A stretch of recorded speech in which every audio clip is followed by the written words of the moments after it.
if we are to talk about your target customer, and I think what's also great about social media is because your target person, the person that you can help, they find you. So who is your target customer? I know you talked about it a little bit before, but just a bit more specific, like who is that client that comes to you and says, Colin, look, I need this help? Right, that's a really good question. Typically, people I do get that approach me are, I don't really want to use the word high net worth client, but typically those are the people that do come to me and wanting advice, wanting solutions, wanting a better way on how they can do it. So your typical everyday mom and dad with a dream of either acquiring assets, with a dream of building a property portfolio, with a dream of minimizing the taxes, or with a dream of safeguarding whatever they already have. These are the typical kind of people. Now, if I'm to put a dollar figure on it, in terms of income-wise, that they do typically earn, the typical client that I do typically see that come to me directly, typically combined family income anywhere within the range of around $300,000 to $1 million in combined family income. What are some of the main pain points that these people have? Well, the main pain points is the same pain points, someone earning, $50,000 or $1 million have, which is taxes and rents or mortgages.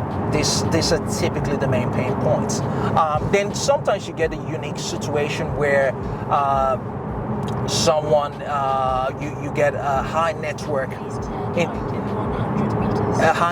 individual who is still single, for example. At the same time, they're trying to introduce someone new into their life, but at the same time, they're also very worried in terms of, okay, I've built all this wealth and all this assets. So their main fear is, how do I protect this asset from my wrong decisions that I could make in the future? And that's something I also do too as well.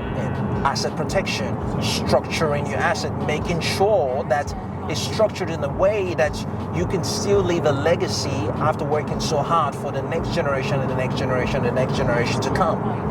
Because at the end of the day, no matter how hard we all work, we all know this, that we're not gonna take anything with us, right? We're gonna leave everything behind. We came naked, we're gonna leave naked. But we want to safeguard what we're leaving behind for the right people, for the next future generation. And how do you do that? Well, with the right structure, with the right advice, you can do that very, very easily. And you don't have to be in a high net worth to do that. Anyone can do this, right? Anyone can do that. So it's definitely something that I always do encourage anyone to do. That if you haven't taken out the time to speak to a professional in terms of your financial situation, do it now, because the cost of ignorance could be your life. What you don't, there's that saying, what you don't know doesn't hurt you. No. What you don't know could destroy you in the game of finance.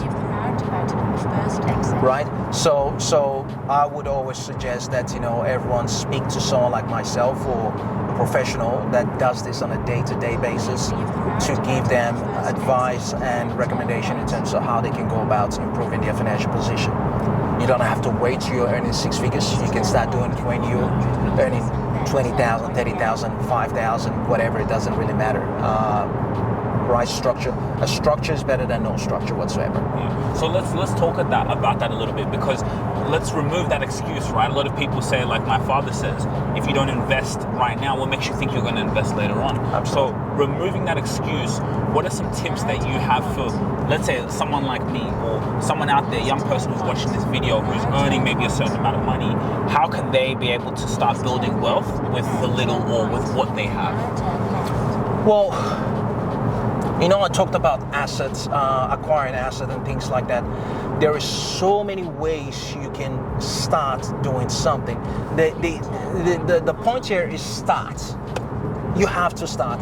Even if you're earning $1,000 a month, but having the discipline to be able to put away $100 a month, that's you starting. And you take that $100 and you invest it into something. There's so many type of cryptos out there that you can say, okay, you know what, I'm going to invest $100, minimum $100. But there's also what you call fractional investing.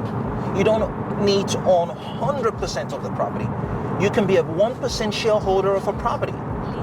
And you can buy a property with as little as $100, $500. You buy a brick of a particular building block. So you don't have to wait till you're earning six figures. Because the truth be told is, it's not really how much you earn, to be honest. It's how disciplined you are as a human being. If you can manage $1,000, you can manage $1, you've got a better chance to manage $1 million. But a lot of people are under the mindset saying, I don't have enough money. That's why, it seems to be, getting away from me. But the truth is, if you can't manage $1,000, you so definitely can't manage $1 million. Wow. So many gems, and I think like these type of conversations are important to have. Not many enough people are hearing this, because money, people don't even like to talk about money, right? So the